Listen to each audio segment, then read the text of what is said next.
ఏమనిపిస్తుంటుంది sir Chiranjeevi గారిని ఆనాడు మీరు చూసిన చిరంజీవి గారు, ఇప్పుడు మళ్ళీ మీరు వెండి తెర మీద చూస్తున్న చిరంజీవి గారు, ఆ డిఫరెన్స్ ఏమైనా కనిపిస్తుందా? ఆయన ఒక అద్భుతం. మెగాస్టార్గా పెరిగే కొంది ఆయనలో ఎంత నమ్రత, ఎంత మర్యాద. చిరంజీవి గారికి చిరంజీవి గారే సార్.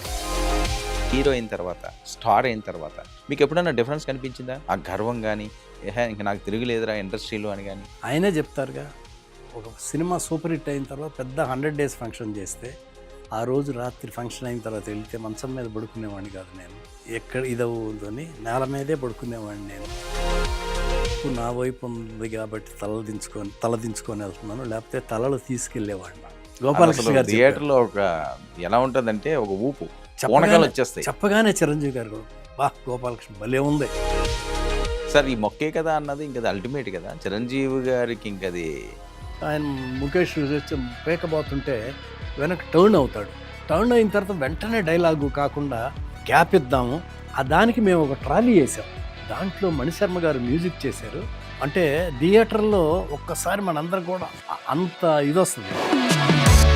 చిరంజీవి గారిలో ఎవరు చేయగలరా అని మీకు మీరుగా జీవితంలో మర్చిపోలేంది అన్న షూటింగ్ టైంలో ఏమైనా జరిగిన సందర్భాలు ఉన్నాయా? దాయి నేను ఆయన అప్పుడప్పుడు అంట మెల్లగా వెళ్ళి ఇట్లా చూస్తుంటే ఏంటి గోపాల్ ఏంటంటే అంటే ఇక్కడ కానీ స్ప్రింగులు లేకపోతే స్ప్రింగులు కానీ ఇంకేమో అంటుంటారు. అప్పట్లో అనిపించిందా సార్ మీరు రామ్ చరణ్ చూస్తుంటే ఇది జూనియర్ మెగాస్టార్ కొడతాడు ఇండస్ట్రీని? మంచి పద్ధతులు ఉన్న కుర్రాడు అంటే డెఫినెట్గా మెగాస్టార్ గారు అబ్బాయి డెఫినెట్గా పెద్ద హీరో అయిపోతాడనేది ఫిక్స్. సార్ మన శివశంకర్ వరప్రసాద్ ఇప్పుడు స్టేట్ రౌడీలు, ఎప్పుడు న్యాయం కావాలి, ఎప్పుడు ఛాలెంజ్లు, ఇప్పుడు మన శివశంకర్ వరప్రసాద్ కామెడీ టైమింగ్ ఎక్స్ట్రాడినరీగా ఉంటుంది. ఆయన మెగాస్టార్ అయినా సరే ఆ 9 ఆమె కోపడ్డప్పుడు ఈయన తగ్గటం, మస్కా కొట్టబోవటం చాలా బాగుంది.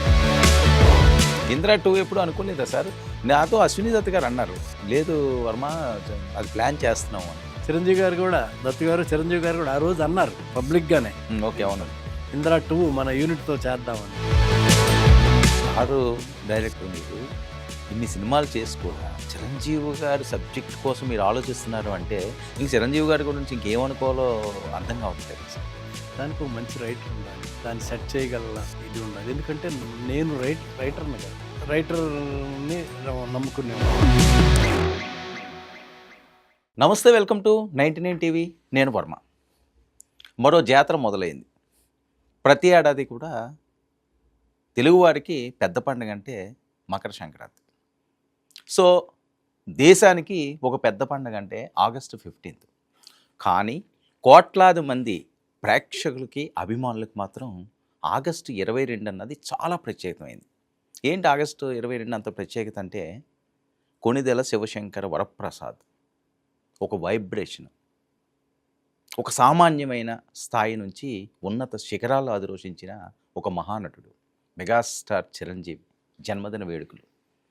ఆ వైబ్స్ ఎలా ఉంటాయో వేరే చెప్పాల్సిన అవసరం లేదు. చిరంజీవి గారి గురించి ఎంత మాట్లాడినా ఎంత చెప్పినా తక్కువే అవుతుంది. ఎందుకంటే ఆయన వర్ణించడం, ఆయన చూపించడం ఎవరి తరం కాదు.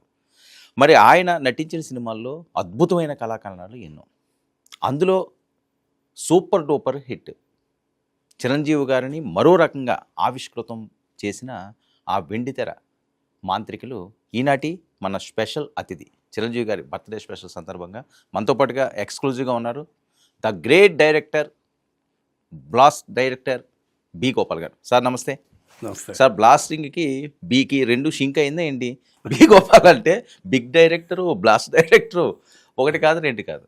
సార్ మళ్ళీ అందరికీ అన్నయ్య మన శివశంకర్ వరప్రసాద్ గారి జన్మదినం వచ్చింది. మనం చాలాసార్లు మాట్లాడుకున్నాం. ఎన్నిసార్లు మాట్లాడుకున్నా ఆయన గురించి అలాగా ప్రవాహం సాగుతూనే ఉంటుంది మాటలో. ఏమనిపిస్తుంటుంది సార్ చిరంజీవి గారిని ఆనాడు మీరు చూసిన చిరంజీవి గారు, ఇప్పుడు మళ్ళీ మీరు వెండి తెర మీద చూస్తున్న చిరంజీవి గారు, ఆ డిఫరెన్స్ ఏమైనా కనిపిస్తుందా? మెగాస్టార్ చిరంజీవి గారు, ముందుగా మెగాస్టార్ చిరంజీవి గారికి, మన శివశంకర వరప్రసాద్ చిరంజీవి గారికి జన్మదిన శుభాకాంక్షలు. ఆయన ఒక అద్భుతం. ఆయన స్టార్ట్ అయిన ఆల్మోస్ట్ బిగినింగ్ కెరీర్ నుంచి తెలుసు నాకు. అప్పుడే అసిస్టెంట్ డైరెక్టర్. అవును. ఇప్పటి వరకు ఆయన మెగాస్టార్గా పెరిగే కొంది ఆయనలో ఎంత నమ్రత, ఎంత మర్యాద, ఎన్ని మంచి పద్ధతులు. చిరంజీవి గారే సాటి. సో మీరు అనుకున్నారండి మొదటి రోజుల్లో చూసినప్పుడు ఈ చిరంజీవి అసలు వెండి తెరకి వేల్పు అవుతారని? అప్పట్లోనే ఫస్ట్ నేను కలిసింది మోసగాడు సినిమాకి. శ్రీదేవి గారు అనుకుంటా. మోసగాడు శ్రీదేవి డ్యూయల్ రోలు, శోభన్ బాబు గారు, చిరంజీవి గారు. ఆ సినిమాలోనే చిరంజీవి గారు విలన్, శోభన్ బాబు గారు హీరో, శ్రీదేవి డ్యూయల్ రోలు. అయినా సరే చిరంజీవి గారికి 2 పాటలు ఉన్నాయి మోసగాళ్ళు. ఒకటి శ్రీదేవితో, ఇంకొకటి జయమాలినితో. అప్పట్లోనే అదరగొట్టేశారు చిరంజీవి గారు. మీరు అసిస్టెంట్ దానికి? నేను అసిస్టెంట్. ఓకే. రాఘవేంద్రరావు గారు డైరెక్టరు, క్రాంతి కుమార్ గారు ప్రొడ్యూసరు. మోసగాడు అప్పట్లోనే సాంగ్స్, ఫైట్స్ ఎక్స్ట్రాడినరీగా చేశారు. అంటే ఆ డ్యాన్స్ టైమింగ్. సో అప్పటి వరకు ఉన్న ట్రెండ్ ఒకటి కదా, చిరంజీవి గారు ఎంటర్ అయిన తర్వాత ఆయన స్పీడ్ అన్నది ఇంకా అది ఎక్కడికో తీసుకెళ్ళిపోయింది. అవును. అప్పట్లోనే విలన్ అందుట్లో మోసగాళ్ళు.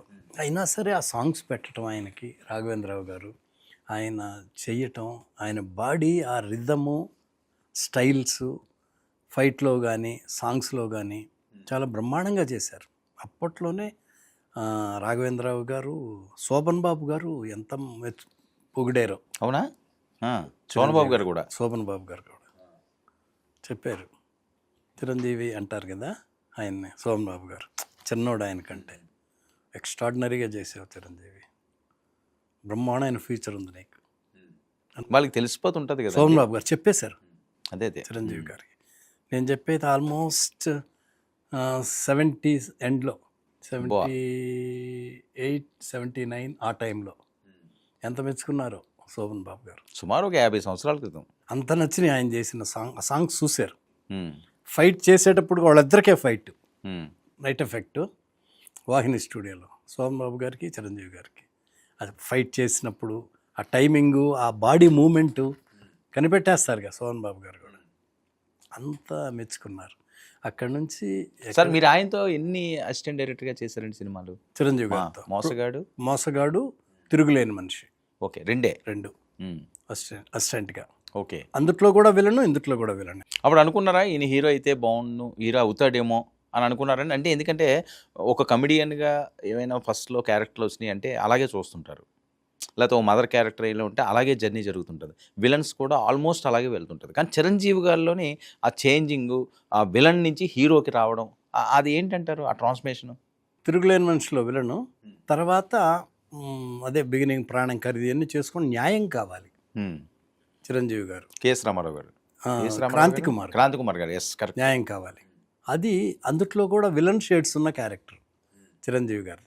కోదండరామరెడ్డి గారు కదా. కోదండరామరెడ్డి గారు, చిరంజీవి గారు, రాధిక అనుకుంటా. అవును. క్రాంతి గారు ప్రొడ్యూసరు. అది 100 days ఆడింది.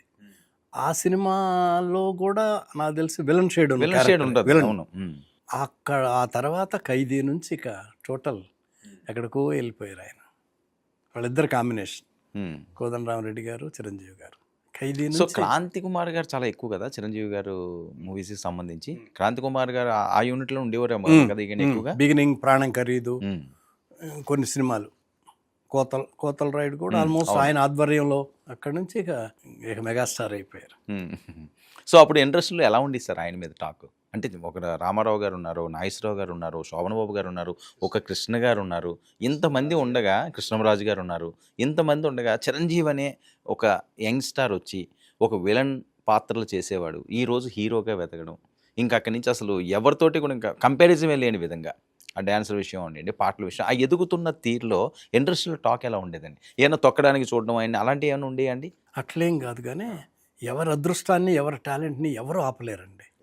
ప్రతి ప్రొడ్యూసర్కి ప్రతి టాలెంట్ ఉన్న ఎక్స్ట్రాడినరీ ఆర్టిస్టు కావాలని ప్రతి వాళ్ళు కోరుకుంటారు. ప్రొడ్యూసర్ అందుట్లో కొంతమందికి చేయగలుగుతారు, కొంతమందికి చేయలేరు. అందరికీ చేయలేరు కదా, లిమిటెడ్గా చేస్తుంటారు. ఆయన ఆ న్యాయం బిగినింగ్ నుంచే, ప్రాణం ఖరీదు, కొన్ని సినిమాల నుంచే ఆయనలో ఇతరులు మంచి స్పార్క్ ఉంది అనేది ప్రతి వాళ్ళు మెల్లమెల్లగా గమనిస్తూనే ఉన్నారు. అట్లా అందుదేది న్యాయం కావాలి అక్కడి నుంచి కూడా బ్రహ్మాండంగా చేస్తున్నాడే అని ఇండస్ట్రీలో టాక్ ఉంది. సినిమా చూసి అందరూ మాట్లాడుకుంటారు కదా. అవును, అప్పుడు వీళ్ళ సినిమాలు కూడా తగ్గడం స్లోగా కదా. చిరంజీవి గారు వచ్చే టైంకి అంత స్పీడ్గా లేదేమో. రామారావు గారు రాజకీయాల్లోకి వెళ్ళడం, అలాగే కృష్ణ గారు కూడా కొద్దిగా పొలిటికల్ టచ్ అప్పటికి ఉండడం. ఇంకా వెళ్ళారా 83 83 ఖైదీ. ఆ, రామారావు గారు పాలిటిక్స్లోకి వచ్చింది 83. అది అంటే అంత 1 year ముందన్నా అంతా ఈ టాక్స్ పొలిటికల్ ఇదంతా ఉంటుంది కదా, గ్రౌండ్ వర్క్ అది. అవును. సో కృష్ణ గారు కూడా అది కాంగ్రెస్ వైపు షేడ్ అవడం, సో వాళ్ళ సినిమాలు తగ్గడం, ఒకసారి వెళ్ళడం అంటే అదొక అదృష్టం వచ్చి ఆ టైం అన్నది చిరంజీవి గారి కోసం రాసి చిరంజీవి పెట్టిన గారిని time. ఇండస్ట్రీ బాగా సినిమాలు చూస్తారు కాబట్టి బాగా మెచ్చుకోవటం మొదలైపోయింది. అట్లా బాగా అప్రిషియేట్ చేయటం. ఇక అంటే కొంతమంది అయితే స్టన్నింగ్ ఆయన ఫైట్లకి, ఆయన డ్యాన్స్ మూమెంట్లకి, వీటికి అబ్బా ఎక్స్ట్రాడినరీగా చేస్తున్నారే. ఇక వరుస హిట్లు. దాంతో ఇండస్ట్రీ కూడా బ్రహ్మాండంగా ఆయన్ని వెల్కమ్ చెప్పి చేయగలిగిన వాళ్ళకి చేశారు. అట్లా ఒక పర్మనెంట్ బ్యానర్లు కూడా కొన్ని ఏర్పాటు చేసుకున్నారు. అవును, క్రియేటివ్ కమర్షియల్స్ కూడా కేఎస్ రామారావు గారు, కేఎస్ రామారావు, రాఘవేంద్ర ప్రసాద్, వైజయంతి మూవీస్, రాఘవేంద్ర, పెద్ద పెద్ద డైరెక్టర్లు కూడా ఇక ఆయన ఎదిగే కొంది పెద్ద డైరెక్టర్లు కూడా వస్తుంటారు కదా. రాఘవేంద్రరావు గారు, కోదండరామరెడ్డి గారు, వాళ్ళిద్దరు బిగిని నుంచి రాఘవేంద్రరావు గారు అందరూ వరుసగా. రాఘవేంద్రరావు గారు డైరెక్షన్ మీకంటే ఎంత అండి, ఒక 2-3 years ముందు ఉంటుందా, చాలా ఎక్కువ? నాకు గురువు గారు ఆయన. రాఘవేంద్రరావు గారి దగ్గర నేను 10 years అసిస్టెంట్గా పనిచేశాను. కోదండరామరెడ్డి గారు, కోదండరామరెడ్డి గారు కూడా ఆయన దగ్గర 3 సినిమాలు పనిచేశారు. ఓకే, రాఘవేంద్రరావు గారి దగ్గర. ముందు డైరెక్టర్ కోదండరామరెడ్డి గారు. కోదండరామరెడ్డి గారు ఆయనకి మీకు ఎంత గ్యాప్ ఉన్నా సార్? నాకంటే ముందు ఒక 6-7 ఏళ్ళు ముందే డైరెక్టర్ అయ్యారు. సో ఆయన దగ్గర మీరు వర్క్ చేయడం అది ఏం లేదు కదా? రాఘవేంద్రరావు గారు ఫస్ట్ పిసి రెడ్డి గారు, తర్వాత 10 years రాఘవేంద్రరావు గారు. ఓకే, ఒక అసిస్టెంట్ డైరెక్టర్గానే నా లైఫ్ టర్న్ అయిపోయి నాకు ఒక లక్ అనేది నేను ఇండస్ట్రీలో ఉండటానికి కారణం రాఘవేంద్రరావు గారు. పెద్ద ఆయన అడవి రాముడు సినిమాకి ఆయన దగ్గర చేరటం, అది ఆయన సూపర్ హిట్ ఆ సినిమా అవటం, వరుసగా సినిమాలు చెప్పేవాళ్ళు కంటిన్యూస్గా ఆయన దగ్గరే. ఓకే, 10 years నేను. సో చిరంజీవి గారిని విలన్గా చూడడం, లేకపోతే ఆయనతో అసిస్టెంట్ డైరెక్ట్గా ఉన్నప్పుడు ఆయన బాడీ లాంగ్వేజ్ కానీ, ఆయన బిహేవియర్ కానీ, ఆయన ఎవరికైనా ఇచ్చే మర్యాదలు అవనివ్వండి, లేదా వేరే అంశాలు ఉండి వాట్ ఎవర్ ఇట్, ఆ తర్వాత హీరో అయిన తర్వాత, స్టార్ అయిన తర్వాత మీరు చాలాసార్లు చూస్తుంటారు, గమనించుంటారు. మీకు ఎప్పుడైనా డిఫరెన్స్ కనిపించిందా? ఆ గర్వం కానీ, ఇంక నాకు తిరుగులేదురా ఇండస్ట్రీలో అని కానీ? అది ఎప్పుడూ లేదు ఆయనలో. ఆయనే చెప్తారుగా, ఒక సినిమా సూపర్ హిట్ అయిన తర్వాత పెద్ద 100 days ఫంక్షన్ చేస్తే ఆ 100 days ఫంక్షన్లో పెద్ద ఫంక్షన్లు చేసేవాళ్ళు. అవును, అప్పట్లో. వచ్చిన ఆడియన్స్ వాళ్ళని చూసి ఆ రోజు రాత్రి ఫంక్షన్ అయిన తర్వాత వెళ్తే మంచం మీద పడుకునేవాడిని కాదు నేను. నాకు ఎక్కడ ఇదవుతుందని నేల మీదే పడుకునేవాడిని నేను. అంత పాజిటివ్గా ఆలోచించే మంచి మనిషి చిరంజీవి గారు. ఆయనే చెప్తారు, స్టేజ్ మీద చెప్పారు, ఆ రోజు చాప్ మీద పడుకున్నాను. సో ఇన్ని క్వాలిటీస్ లేకపోతే ఈ స్టేజ్ ఉండదు కదా సార్ ఇండస్ట్రీలోని. ఏదో గర్వం అనేది లేదు. బిహేవియర్ బాగుంటుంది, రిసీవింగ్ బాగుంటుంది, అందరినీ కలుపుకుపోవాలి, అందరితో బాగుండాలి. నేను మెగాస్టార్ని, వీళ్ళు అట్లా అది లేనే లేదు. మామూలు మనిషిలాగా ఉంటారు. యూనిట్ మెంబర్స్, యూనిట్తో కూడా, చిన్న చిన్న వాళ్ళతో, యూనిట్తో కూడా, యూనిట్ ఇండస్ట్రీ వాళ్ళు కూడా కలపాలి, కలిసి ఉండాలి అనేది బిగినింగ్లో బాగా సంవత్సరానికి 2-3 పార్టీలు పెట్టేవాళ్ళు. అట్లా ఆయనతో చేసే ప్రొడ్యూసర్లు, చెయ్యని ప్రొడ్యూసర్లు, టెక్నీషియన్స్ అందరినీ పిలిచి అందరినీ చాలా బాగా రిసీవ్ చేసుకొని అందరికీ మంచి మర్యాదలు చేసి భోజనాలు అట్లా చేసేవాళ్ళు. ఆయనే అరేంజ్ చేసేవారు. ఆయన అరవింద్ గారు వాళ్ళు అక్కడ చెన్నైలో హనీ హౌస్ ఉండేది ఆయనది అక్కడ. సార్ చెన్నైలో ఉన్నప్పుడు మీరు చాలా దగ్గరగా ఉండేవారా చిరంజీవి గారిని? రెగ్యులర్గా మాట్లాడడం, ఈ సినిమా డిస్కషన్లు వచ్చేవారు సార్? ఆయన ఏమన్నా ఆయన వ్యక్తిత్వం కోసం, లేకపోతే మన ఇండస్ట్రీ ఇక్కడికి వెళ్ళాలని అప్పుడు చిరంజీవి గారు అనుకున్నారా? అంటే నాగేశ్వరరావు గారు ఇండస్ట్రీని ఇక్కడికి మూవ్ చేద్దాం అని అనుకున్నారన్నది బీజం పోసిందని ఆయన అన్నారు. చిరంజీవి గారు కూడా ఇంట్రెస్ట్ ఉండేదా అండి మనం రాష్ట్రానికి వెళ్దామని? ఆయన కూడా ఇండస్ట్రీతో పాటే కదా. ఫస్ట్ నాగేశ్వరరావు గారు అనుకున్నారు, ఇక్కడ షిఫ్ట్ అయిపోయింది. ఇక ఒక స్టేజ్ వచ్చిన తర్వాత తెలిసిపోయింది, ఇక తప్పదు, ఇండస్ట్రీ మొత్తం మెల్లమెల్లగా షిఫ్ట్ అవుతుంది అని. దాంతోపాటు హీరోలు, ప్రొడ్యూసర్లు, టెక్నీషియన్లు అందరూ ప్రిపేర్ అయిపోయారు. అట్లాగే మెగాస్టార్ గారు. సో, ఆ పంక్చువాలిటీ అప్పుడు అలాగే ఉందండి? అంటే ఇప్పుడు చిరంజీవి గారిని ఎవరిని కదిపినా సరే, ఆయన టైం అంటే అక్కడికొచ్చి మేకప్‌తో కూర్చుంటారు. నువ్వు షాట్ తీసుకోపో మాకు అవసరం లేదు అంటారు. అప్పుడు అలాగే ఉండేవారా? మేము స్ట్రేట్ రౌడీ షూటింగ్ చేస్తున్నాం. స్ట్రేట్ రౌడీ అంటే 88 సుబ్బరామరెడ్డి గారు, సుబ్బరామరెడ్డి శశిభూషణ్ గారు హ్మ్. స్ట్రేట్ రౌడీ షూటింగ్ చేస్తుంటే నెక్స్ట్ డే ప్రోగ్రామ్ అడిగితే 7:00 అన్నాం. గిండి ఇంజనీరింగ్ కాలేజీలో పోలీస్ ఆఫీసర్ డ్రెస్సు 7 అంటే మేము 6కి ముందే వెళ్ళిపోతాం. వెళ్ళిపోయి ఆయన కరెక్ట్గా 6:55కి కారు వచ్చి దిగి కుర్చీలో కూర్చున్నారు. ఆయనతో పాటు అరవింద్ గారు కూడా వచ్చారు. కరెక్ట్గా ఆయన వచ్చి కూర్చున్నారు. మా కుర్రోళ్ళు వెళ్ళి షాట్ రెడీ అన్నారు. టైం చూస్తే కరెక్ట్గా 7. షాట్ తీసాం 7కి. అంత పంక్చువల్గా ఉంటాడు ఆయన. కరెక్ట్ టైం అంటే టైం. అవుట్డోర్లో కూడా 7 అంటే మనం లేట్ అయితే మనం ఇదేవాళ్ళు తప్పితే ఆయన 7 అంటే కరెక్ట్గా 10 నిమిషాల ముందే మేకప్ వేసుకోవాలి, డ్రెస్ వేసుకోవాలి, అంతా సెట్ చేసుకొని రావటం అంటే అంత ముందు లేవాలి. సార్ అప్పట్లో చాలా కాల్ షీట్లు ఇవ్వాల్సి వచ్చేదేమో కదా ఈయన. చాలా సినిమాలు ఉండేవి కదా. ఎలా మేనేజ్ చేసేవారు సార్? అప్పట్లో నాకు తెలిసి 8-10 అదే సినిమాలు కూడా అంటున్నాను. ఎలా మేనేజ్ చేసేవారండి? అంటే ఇన్ని అంటే మ్యాక్సిమం 40-50 డేస్ కంటే అయ్యేది కాదు. యాక్షను, ఫైట్లు, సాంగులు అన్నీ ఉన్నా కానీ త్వరగానే అయిపోయాయి. అంటే ఒక డే కాల్ షీట్ అంటే అప్పట్లో చిరంజీవి గారు ఎన్ని అవర్స్ ఇచ్చేవారు? 7 అంటే 7కి వచ్చేవాళ్ళు. 6కి మామూలుగా ఓకే. ఒక డే అంతా ఒక హాఫ్ డే ఇక్కడ, హాఫ్ డే అక్కడ అలా కాదు. ఆ కల్చర్ మనకు బాగా తక్కువ. ఎప్పుడన్నా అడ్జస్ట్మెంటు లేదంటే ఫినిషింగ్ సినిమాలు ఉన్నాయి. మార్నింగ్ 7 to 10 అక్కడికి వెళ్ళి వాళ్ళది కంప్లీట్ చేసి నెక్స్ట్ రెగ్యులర్గా ఫుల్ డే వేరే షూటింగ్కి అలా తప్పితే ఇదొక హాఫ్ డే అదొక హాఫ్ డే అది పరిగెత్తడం అట్లా ఉండదు. మళ్ళా తపన, క్వాలిటీ అన్నీ ఉండేది. ఏ చేసేద్దాం అట్లా ఉండదు. సిన్సియర్గానే పర్ఫెక్ట్గానే. సార్ ప్రిపరేషన్ ఏమైనా ఉండేదా ముందుగా ఆయనకి? ఆ సీన్కి సంబంధించి ఒక సినిమాలో ఒక సీన్ ఉంటుంది, ఒక సినిమాలో ఒక సాంగ్ ఉంటుంది, లేకపోతే వేరే సినిమాలో వేరే ఫైట్ ఉంటుంది. సో ఇవన్నీ కూడా కలిపి చేస్తుండే. 7 సినిమాలు అంటే చిన్న విషయం కాదు కదా. సో మరి ఏ సినిమాకి ఆ సినిమా ఏ రకంగా యాక్ట్ చేయాలి, లేకపోతే ఆ స్క్రిప్ట్ ఏంటి, ఆ ప్రిపరేషన్ ఏంటి, అలాగే ఏమైనా ఉండేది ఆయన గ్రౌండ్ వర్క్? అంటే ముందే సబ్జెక్ట్ అయిపోయి ఉంటుంది. ఏ సినిమాకి ఆ సినిమా సబ్జెక్ట్ వింటారు. అంటే ఆ రోజు షూటింగ్లో ఆ షార్ట్స్ అట్లా ప్రిపరేషన్ అదే ఉండదు. ఎందుకంటే క్యారెక్టర్ వాళ్ళకి తెలిసిపోద్ది. రాగానే కో డైరెక్టర్ వెళ్ళి ఆ రోజు సీను, ఆ రోజు ఏంటి వర్క్ అవన్నీ ఎక్స్ప్లెయిన్ చేస్తారు.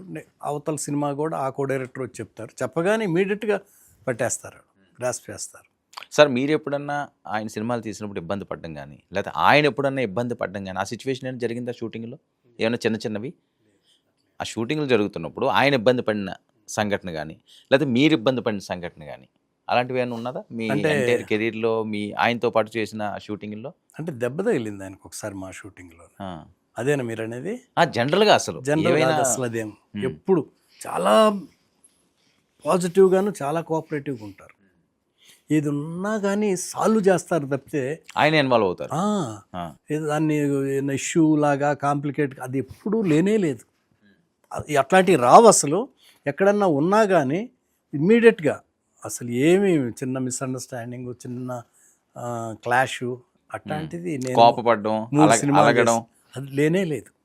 ఆయన ఎంత పేషెన్సీ ఉంటారంటే సెట్లో కూడా కొంతమంది ఆర్టిస్టులు కొంచెం అర్జెంటుగా పంపించాల్సి వచ్చినా కానీ గోపాల్ పర్లే వాళ్ళు చేసేసాయి అని చెప్పి అంత ఓపికగా కూర్చుంటాడు. అంత స్టార్ అయినప్పుడు కూడా, అంత మెగాస్టార్ అయ్యిండు కూడా వాళ్ళ షాట్ ముందు ఇటువంటి నా షాట్ ఏంటి అట్లా ఉండదు. ఆయనే అర్థం చేసుకొని తెలిసిపోద్దిగా ఆయన సిచ్యుయేషను. ప్రొడ్యూసరు మేము ఎవరో అని చెప్తాం. చెప్పినప్పుడు తర్వాత ఆయన షాట్లే తీయాలి, నన్ను కూర్చోబెట్టకూడదు, ఆ మెంటాలిటీ లేనే లేదు ఆయనకి. జనరల్గా అది ఉంటుంది కదండి చాలామందికి. నేను పెద్దవాడిని, లేకపోతే నేను ఇది స్టార్ని అని జనరల్గా ఉంటుంది కదా. ఆయన అసలు ఎప్పుడు లేదు అసలు చిరంజీవి గారు. తర్వాత ఆర్డర్లో తీసినా కానీ ఆర్డర్లో తీసేటప్పుడు ఒక్కోసారి ఈయన కూర్చోబెట్టాల్సి వస్తుంది. అయినా సరే నువ్వేం టెన్షన్ వద్దు, నువ్వు ఎలా అనుకుంటున్నావు అలా తీ అంటారు తప్పితే నా షాట్లే ముందు ది, నా వర్క్ కంప్లీట్ చేసి పంపి అది ఉండదు. ప్రతిరోజు 6 వరకు ఇంకా కాల్ షీట్ 7 to 6 అవసరం అయితే ఆయన 10, 2 ఎంతసేపు అయిన చేస్తారు. మిడ్ నైట్ కూడా ఇంకా కంటిన్యూ చేస్తారట కదా ఆయన. చేస్తారు. సో మళ్ళీ మార్నింగ్ నార్మల్ మళ్ళీ 7 అంటే 7కి వచ్చేస్తారు. ఎలా సార్ ఎలా సాధ్యం అవుతుంది సార్ అది? ఆయన వర్క్ అంటే అది ఆ వర్క్ ఉంటే అంత ఆనందంగా ఉంటాడు, అంత ఎనర్జీ వస్తుంది ఆయనకి. రిలాక్స్ అవ్వాలి, లేకపోతే త్వరగా వెళ్ళిపోవాలి అట్లా ఉండదు.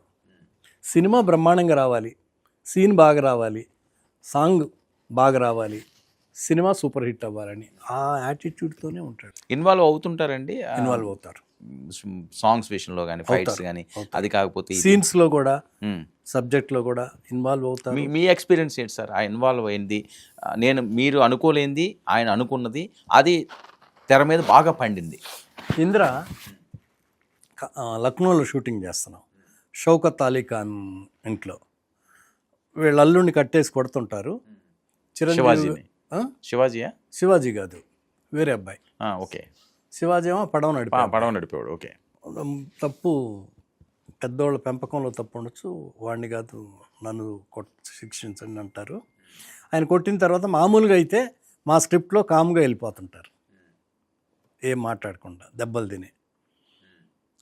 సరే సీన్ షూటింగ్ మేము బయట షాట్ రెడీ చేసుకుంటున్నాం, లోపలికి వెళ్ళి మేకప్ వేసుకొని డ్రెస్ వేసుకొని వచ్చారు. గోపాల్ దెబ్బలు తిని కామ్గా వెళ్ళిపోతున్నా కదా, ఇన్వాల్వ్మెంట్ చూడండి, స్క్రిప్ట్కి సీన్కి ఎంత హైలైట్ అవుద్దో. అది నాకు ఇష్టం కూడా. నా హీరో ఇన్వాల్వ్ అయినా నాకేమి, నా సీన్ బాగా వస్తే చాలు, ఆడియన్స్లో మంచి రెస్పాన్స్ వస్తే చాలు, అట్లా ఉంటుంది నాకు. వచ్చి దెబ్బలు తిని కామ్గా వెళ్తున్నా కదా, ఇక్కడ ఏదన్నా డైలాగ్ ఉంటే బాగుంటుంది, పరుచూరు గోపాలకృష్ణ గారితో మాట్లాడదాం, ఒకసారి ఫోన్ చేయవా అంటే ఓకే ఓకే అన్న. ఫోన్ చేసాం, చిరంజీవి గారితోనే మాట్లాడించాం. ఇక్కడ ఒక డైలాగ్ ఉంటే బాగుంటుంది అనిపిస్తుంది, దెబ్బలు తిని కామ్గా వెళ్ళిపోతున్నాను, ఫ్యాన్స్ డిసప్పాయింట్ అవుతారేమో అని గోపాలకృష్ణ గారు 5 నిమిషాల్లో ఫోన్ చేస్తానండి. లేదు నేను 5 నిమిషాల్లో చేస్తానని చిరంజీవి గారు మళ్ళీ చేయి గోపాలని చేశా. గోపాలకృష్ణ గారు పరుచూరు ఎమ్మా టాలెంటెడ్ అండి. అవును, ఇలా రాసేస్తాడు. ఈ 5 నిమిషాల్లో ఎప్పుడు ఆలోచించుకున్నాడేమో చెప్పారు. దెబ్బలు తిని వెళ్తా అలా వెనక్కి తిరిగి, తప్పు నా వైపు ఉంది కాబట్టి తలదించుకొని వెళ్తున్నాను, లేకపోతే తలలు తీసుకెళ్ళేవాడిని. గోపాలకృష్ణ గారు థియేటర్లో ఒక ఎలా ఉంటుందంటే ఒక ఊపు పూనకాలు వచ్చేస్తాయి. చెప్పగానే చిరంజీవి గారు కూడా బా గోపాలకృష్ణ భలే ఉంది, గోపాల్ బాగుంది కదా అన్నారు. చాలా బాగుందండి అన్న. థియేటర్లో చూస్తే నిజంగానే ఆయన చెప్పింది అంత కరెక్ట్గా చెప్తారన్నమాట. సీను బాగుంటానికి ఆయన కూడా ఆడియన్స్ని దృష్టిలో పెట్టుకొని, తన ఫ్యాన్స్ని దృష్టిలో పెట్టుకొని, ఆయన ఆ అనుభవం అడిగింది ఆయన. డైలాగ్ పెట్టబెట్టి డైరెక్ట్గా నాకు పేరు వస్తుందిగా. అట్లా మనకి అనిపించకపోయినా మన సినిమా బాగుండాలి, ప్రొడ్యూసర్ బాగుండాలి, అట్లా ఉంటుంది ఆయన ఇన్వాల్వ్మెంట్. సరే, నేను కూడా బాగా ఇన్వాల్వ్ చేసేవాడిని, సీన్ బాగా ఎక్స్ప్లెయిన్ చేసేవాళ్ళు ఆయనకి. చెప్పి ఆయన ఏం చెప్పినా సినిమా సీను డెవలప్ అయ్యటానికి ఇంట్రెస్ట్, అదే బాగుంటానికి చెప్తారు. అట్లా చాలా సందర్భాలు ఉన్నాయి. స్టేట్ రోడ్లో కూడా అలాంటి సిచ్యువేషన్లు ఏమైనా ఉన్నాయండి? ఏమన్నా చెప్పిన సొంతంగా ఆయన? స్టేట్ రోడ్లు ఉన్నాయి. అంటే బాగా పండిన సీన్. ఇన్స్పెక్టర్గా వచ్చి సత్యనారాయణ గారు నేను సుధాకర్ని ఒకళ్ళతో ఒకళ్ళని కొట్టిస్తారు. ఓకే.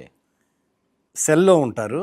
ఈయనని చెప్పి మెల్లగా చిరంజీవి గారు సత్యనారాయణ గారికి వచ్చి వాడు నిన్న అట్లా అన్నాడు ఎక్కిస్తారు. సుధాకర్ ఆయనకు వచ్చి సత్యనారాయణ గారు గ్లేరియస్ థియేటర్లో బాగా కొడతారు. మళ్ళీ యువతలకు వచ్చి సత్యనారాయణ గారు నిన్ను ఇట్లా అన్నాను, ఇతన్ని అట్లాగా అని రెచ్చిపోతాడు సుధాకర్. ఇతను వెళ్ళి మళ్ళీ అంతలాగా ఉన్న సత్యనారాయణ కొడతాడు. అందుట్లో ఆయన ఇన్వాల్వ్మెంట్ అది బాగా. సార్, ఈ మొక్కే కదా అన్నది ఇంకది అల్టిమేట్ కదా చిరంజీవి గారికి, ఇంకది ఇంకెప్పటికీ కూడా మర్చిపోలేదు. అది ముందు నుంచి అనుకున్నదేనండి? అది ముందు నుంచి. అందులో ఏమైనా చిన్న చిన్న చేర్పులు మార్పులు జరిగినాయా? అంటే బాగా ఆయనతో నేను డిస్కస్ చేస్తే ఆయన నాతో డిస్కస్ చేస్తారు. మా ఇద్దరు బాడీ లాంగ్వేజ్ కూడా బాగుంటుంది, చిరంజీవి గారిది నాది కూడా. తిరిగి వెళ్ళిపోతూ ఉంటారు. ఆయన ముఖేష్ వచ్చి పేకబోతుంటే వెనక్కి టర్న్ అవుతాడు. టర్న్ అయిన తర్వాత వెంటనే డైలాగు కాకుండా, ఆయన కూడా వెంటనే డైలాగ్ కాకుండా ఆ గ్యాప్ ఇద్దాము అని చెప్పి ఆయన నాకు చెప్పటం, నేను ఆయనకి చెప్పటం. దానికి మేము ఒక ట్రాలీ వేసాం. ఆ ట్రాలీని స్పీడ్ ఫ్రేమ్స్ పెడతాం.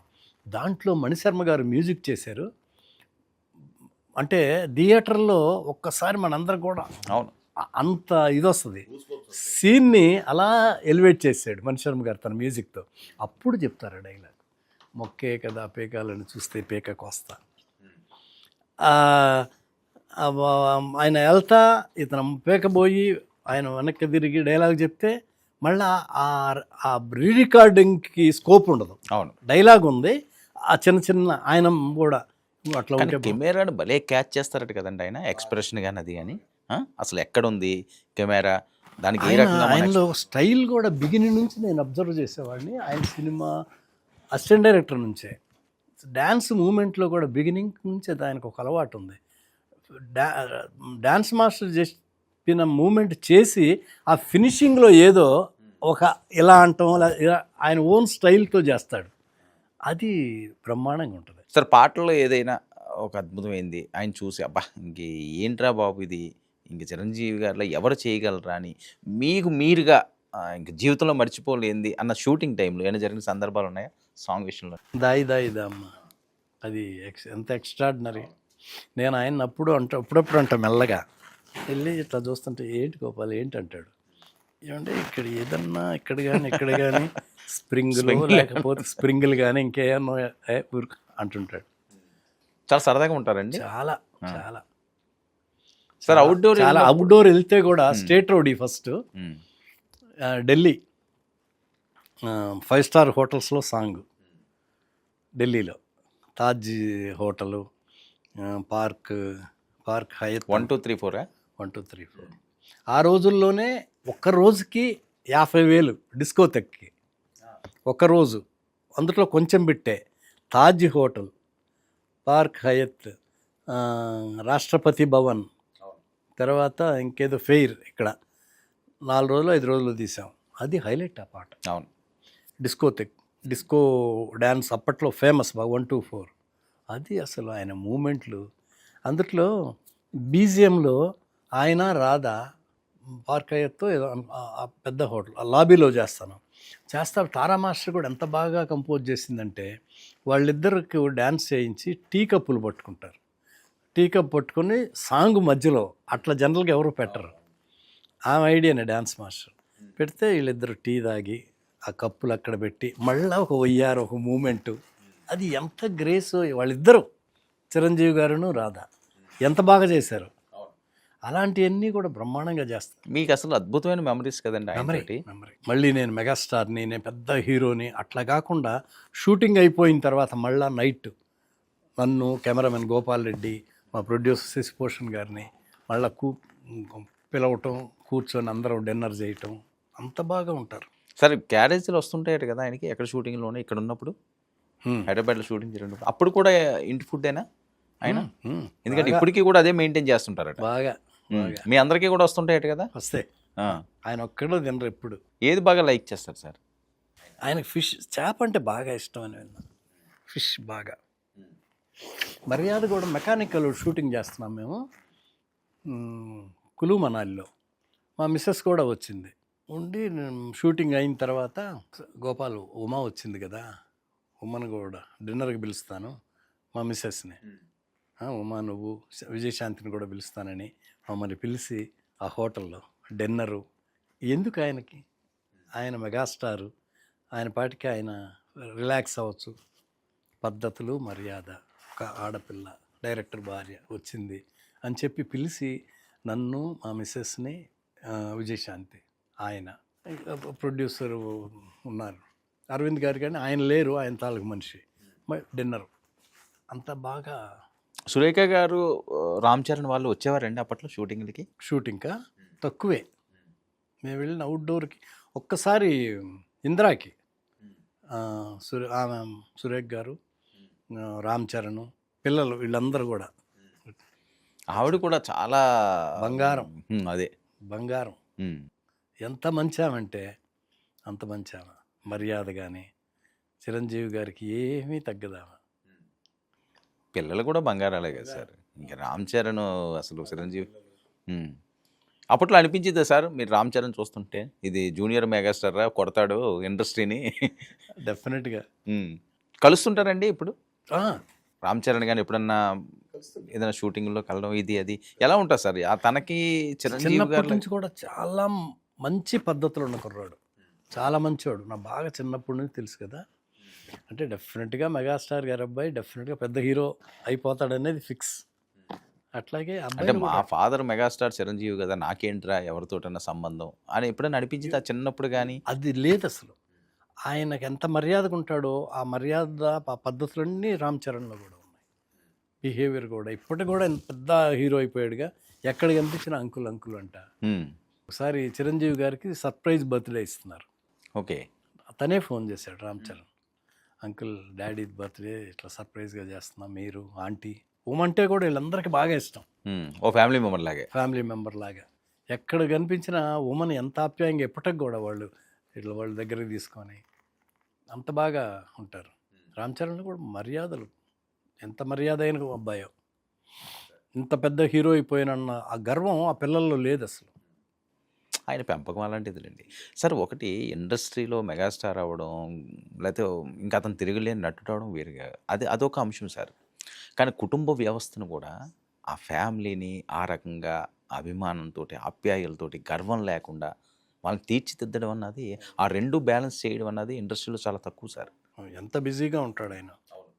అంటే చిన్నప్పుడు వాళ్ళతో గడిపే ఉంటారేమో ఆయన పెద్దగా, అయినప్పటికీ కూడా వాళ్ళు ఎక్కడ కూడా క్రమశిక్షణ తప్పలేదు. మీరు అబ్జర్వ్ చేస్తే చిరంజీవి గారి విషయంలో కాదంటారా? చాలా కరెక్ట్గా చెప్పారు, చాలా కరెక్ట్. సార్ మన శివశంకర్ వరప్రసాద్ ఎప్పుడు స్టేట్ రౌడీలు, ఎప్పుడు న్యాయం కావాలి, ఎప్పుడు ఛాలెంజ్లు, ఇప్పుడు మన శివశంకర్ వరప్రసాద్ ఏంటండి అసలు ఆయన ఏమనిపించింది సార్ యాజ్ ఎ డైరెక్టర్గా?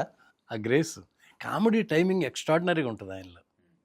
అలాగే శివశంకర్ వరప్రసాద్లో కూడా అంత మెగాస్టార్ అయినా సరే ఆ నయనతారతో ఆమె కోప్పడ్డప్పుడు ఈయన తగ్గటం, ఆమెను మళ్ళీ ఏదో మస్కా కొట్టబోవటం చాలా బాగుంది.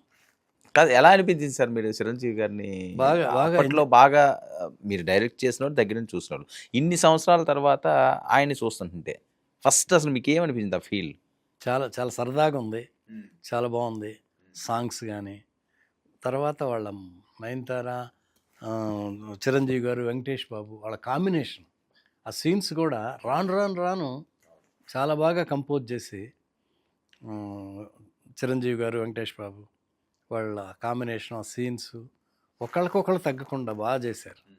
వాళ్ళ బాడీ లాంగ్వేజ్ కూడా వాళ్ళు ఒకళ్ళకొకళ్ళు అంత ఆప్యాయంగా ఉంటారు కాబట్టి ఆ సీన్స్, ఆ టైమింగ్ అన్నీ అంత బాగా కరెక్ట్గా సెట్. మీరు వెంకటేష్ గారు, బొబ్బిల్ రాజా కూడా ఉంది కదా, ఆ డిఫరెన్స్ కనిపించింది సార్. అవును, మీరు అక్కడ ఉన్న ఇద్దరు కూడా మీరు సూపర్ డూపర్ హిట్లు ఇచ్చిన వాళ్ళే. రక్త తిలకం, బొబ్బిల్ రాజా, చిన్నరాయుడు. ఇంకా బొబ్బిల్ రాజా అది ఇండస్ట్రీ హిట్ కదండి. అయ్యో అయ్యో అయ్యో అయ్యో అయ్యయ్యో సార్, చాలామంది అడిగేది, కోరుకునేది, లాస్ట్ టైం కూడా మనం చాలాసార్లు మాట్లాడుకున్నాం, ఆఫ్ ద రికార్డ్ మాట్లాడుకున్నాం, ఆన్ ద రికార్డ్ మాట్లాడుకున్నాం. ఎప్పుడు సార్ సినిమా? తెలియదు. ఎలా సార్ మీరు ఎలా ఉండగలుగుతున్నారు? చిరంజీవి గారిని శివశంకర్ వరప్రసాద్ చూసిన తర్వాత అన్న నేను వెళ్ళాలి, మళ్ళీ అన్నయ్యతో ఇంకో సినిమా తీయాలి, లేకపోతే మన చిరంజీవితో తీయాలి అని అనిపించట్లేదా మీకు? కథ దొరకట్లేదా? అంటే ఆయనతో సినిమా చేయాలని ఎవరైనా కోరుకుంటారు, అయినా సరే ఇప్పుడు ఏంటంటే చేసేదే తక్కువ చేస్తారు. సబ్జెక్ట్ ఒకటి మెయిన్గా మనం అసలు ముందు వాళ్ళ దగ్గరికి వెళ్ళి అడగాలంటే మన దగ్గర సబ్జెక్ట్ ఉండాలి కదా. కాదు, ఇన్ని సంవత్సరాల్లో మీరు సిద్ధం చేయట్లేదా సార్ ఆయన కోసం? ఒకటి అంత ఎలా తీయగలం, ఒక ఇంద్రాన్ని చూసిన వాళ్ళు మళ్ళీ అదే కాంబినేషన్ అని ఆ భయం ఏమన్నా మీలో ఉందా? ఉంది, నాకంటే మంచి చేస్తే బ్రహ్మాండంగా చేయాలి వింటుంటా, కానీ నాకు ఇంకా చిరంజీవి గారి కోసం కథ తీసుకొచ్చి ఎవరు ఇవ్వలేదా మీకు? ఇవ్వలే. ఇస్తే రెడీగా ఉన్నారు మీరు. అంటే నేను చెప్పలేను ఏమి, ఎందుకంటే నేను వెళ్ళి వాళ్ళని డిస్టర్బ్ చేయను, నేను వెళ్ళి సినిమా చేయను. మీరు అసలు చాలా సాఫ్ట్లేండి, మీరు ఆయనలాగే. వాళ్ళు బిజీగా ఉంటుంటారు కదా. తర్వాత టైం, ఇప్పుడు వచ్చే డైరెక్టర్లు వాళ్ళు అట్లా, ప్రొడ్యూసర్లు కూడా ఇప్పుడు ఎవరు బాగా ఇదిలో ఉన్నారో వాళ్ళనే ఇది కోరుకుంటారు. సో మన శివశంకర్ వరప్రసాద్ మీరు సినిమా చూసిన తర్వాత చిరంజీవి గారితో మాట్లాడారా? ఏం చెప్పారు సార్ మీరు ఫస్ట్ మాట్లాడిన మాట? బ్రహ్మాండంగా ఉందని చెప్పా. టైమింగ్ కానీ ఫోన్లోనా డైరెక్ట్గా కలిసాం, కలిసి ఎక్స్ట్రాడినరీగా ఉందంటే ఆనందపడిపోతారు. మెగాస్టార్ అన్ని సినిమాలు అన్ని సూపర్ హిట్లు చేసిన ఆ కరెక్ట్గా మనం ఆయన్ని మనస్ఫూర్తిగా ఎవరైనా మాట్లాడి చెప్తే చాలా ఆనందపడిపోతారు. థ్యాంక్స్ గోపాల్ అని పట్టుకుంటాడు. ఈ మధ్య ఆయనకి డిన్నర్కి పిలిచారు, 2 times కలిసాం. ఓకే. ఎంత ఇష్టంగా ఉంటారంటే వాళ్ళే ఫోన్ చేశారు మాకు. కేవీ రావు గారని ఆయనకి అవార్డు వచ్చిన దీనికి డిన్నర్ ఇస్తామంటే ఆయన చెప్పింది చిరంజీవి గారిని డిన్నర్ వెంటనే ఆయన చెప్పింది మన కోదండని గోపాల్ని వాళ్ళని కూడా పిలవండి డిన్నర్కి.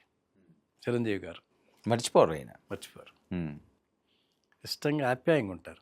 ఆ కేవీ రావు గారు ఫోన్ చేసి ఆయన మీకు ఆయనకి మీరంటే ఎంత ఇష్టం, వెంటనే కోదండరామరెడ్డి గారిని మా గోపాల్ని డిన్నర్కి పిలవండి. మీకు 2 times. ఎంత హ్యాపీ అనిపించుంటుంది కదా సార్ ఆ మాట. చాలా సార్ మరి మీరు ఎందుకు కలిసాం. ఆలోచిస్తున్నారు? కలిసాము ఇప్పుడు. కాదు, మీరు ఎందుకు ఆలోచిస్తున్నారు? చిరంజీవి గారు బిజీగా ఉంటారు, నేను డిస్టర్బ్ చేయలేను అని ఎందుకు అంటున్నారు? ఇంత ప్రేమ మీ మీద ఉన్నప్పుడు ఆయన వెయిట్ చేస్తున్నారేమో. అంటే నేను అన్నాగా, మనం వెళ్ళి అడిగే ముందు వెళ్ళి ఇది బాగాలే సబ్జెక్ట్ అనిపించుకోకుండా ముందు మనకు సాటిస్ఫై అయ్యేటట్టు కరెక్ట్, అబ్బా భలే ఉంది సినిమా. అప్పట్లో కూడా ఏమయ్యేదంటే కరెక్ట్గా సబ్జెక్టు చేసి తీసుకెళ్ళి చెప్పటం అనేది ఉండేది కాదు. హీరో ప్రొడ్యూసరు ఇట్లా అనుకొని సబ్జెక్టు కూడా ఇందిరా అప్పుడు కూడా చిన్ని కృష్ణ ముందు ఒక లైను చిన్న ఒక అవుట్లైన్గా, అంటే ఒక 5 minutes విజయవాడలో జరుగుతున్న స్టోరీ, అట్లా కాదు మళ్ళీ తనే కాశీలో జరుగుతుంది, అట్లా ఒక్కొక్కటి డెవలప్మెంట్ అయిపోయి రైటర్ కూర్చొని చేసి చిరంజీవి గారికి సబ్జెక్ట్ చేయటం అంటే చిన్న విషయం కాదు. చాలా మంచి రైటర్ ఉండాలి, అన్నీ కరెక్ట్గా. కాదు సార్, ఇంత స్టార్ డైరెక్టర్ మీరు, ఇన్ని సినిమాలు చేసి కూడా చిరంజీవి గారి సబ్జెక్ట్ కోసం మీరు ఆలోచిస్తున్నారు అంటే ఇంక చిరంజీవి గారి గురించి ఇంకేమనుకోవాలో అర్థం కావట్లేదు అసలు. అంత గొప్ప సబ్జెక్టు కూడా అనమాట. ఏదో చాలా చేసేది మనం డెఫినెట్గా పక్కా కమర్షియల్ సినిమానే, మనమేమో ఏదేదో తీసుకొచ్చి కొత్తగా ఉండదు, చేసేది కమర్షియల్ సినిమానే. దాంట్లోనే సక్సెస్ఫుల్గా ఉండాలి, ఎట్లా ఉండాలి అనేది, దానికి ఒక మంచి రైటర్ ఉండాలి, దాన్ని సెట్ చేయగల ఇది ఉండాలి. ఎందుకంటే నేను రైటర్ని కాదు, అవును, రైటర్ని నమ్ముకునేవాడిని. వాళ్ళ దగ్గర నుంచి కథ. ఇప్పుడు చిరంజీవి గారి దగ్గరికి ఒక స్క్రిప్ట్ పట్టుకెళ్ళాలంటే ఎలాంటి మూవీ ఇప్పుడు చిరంజీవి గారితో తీయాలి మీకు వస్తే, ఏ సబ్జెక్ట్ మీద వెళ్తే బాగుంటుందని మీ ఐడియా? కమర్షియల్గానే ఉండాలి, అన్నీ ఉండాలి.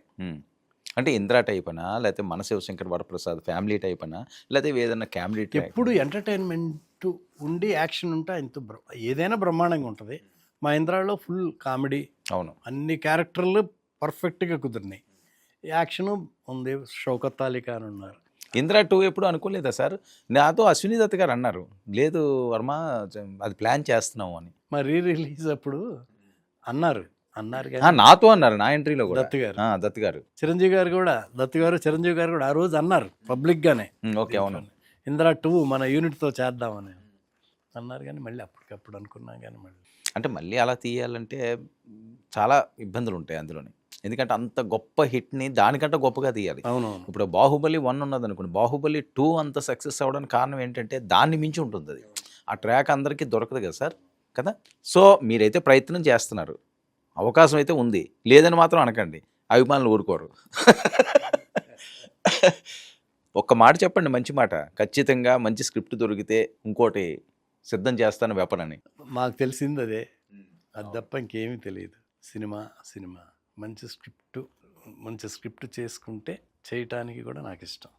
సార్, మీకు ఇష్టమైన మీ అభిమానమైన హీరో మెగాస్టార్ చిరంజీవి గారి జన్మదిన శుభాకాంక్షలు మీ నోటి నుంచి మరొకసారి మా ప్రేక్షకులకి. మెగాస్టార్ చిరంజీవి గారికి, మంచి మనిషి, నాకు బాగా ఇష్టమైన హీరో మెగాస్టార్ చిరంజీవి గారు, మా ఇంద్రుడు, ఆయనకి జన్మదిన శుభాకాంక్షలు. హ్యాపీ బర్త్డే అన్న, మీరెప్పుడు ఎక్స్ట్రాడినరీగా ఉండాలి, బ్రహ్మాండంగా ఉండాలి, ఇంకా చాలా సూపర్ హిట్ సినిమాలు చాలా చేయాలని కోరుకుంటున్నాను. All the best, God bless you.